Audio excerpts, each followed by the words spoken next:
This is my 2002 Volkswagen Jetta TDI. Has a 1.9 liter ALH engine code diesel. I've had a lot of problem with air getting into the fuel lines, and I've tried all that normal stuff.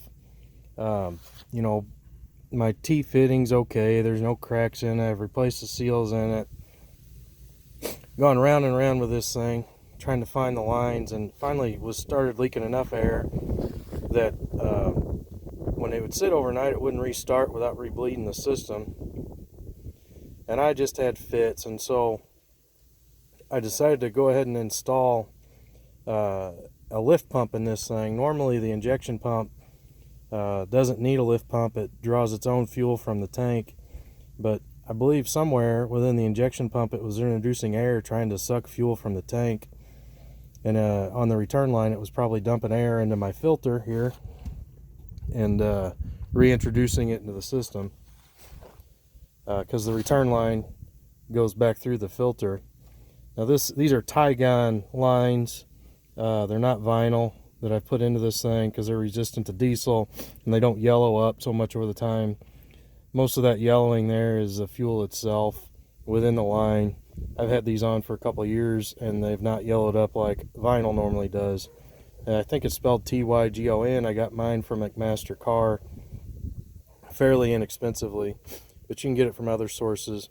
But to install this, I just installed a diesel clickety clack pump. I think it's Mr. Gasket brand if I remember right, but it's a little bit larger. The housing on it is plastic and it's green. I use a multi-tool to cut the tabs off so it would fit in this section here.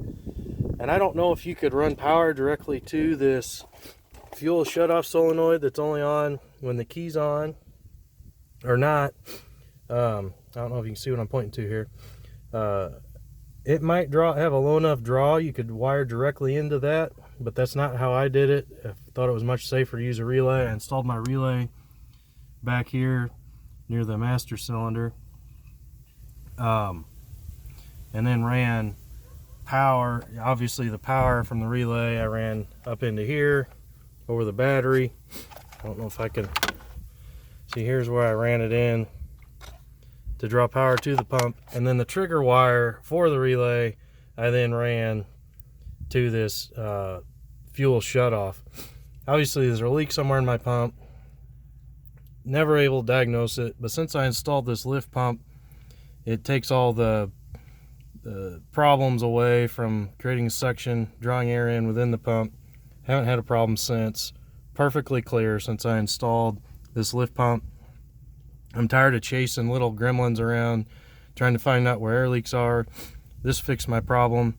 So if you're having the same issue, maybe you can give it a shot and try that as well.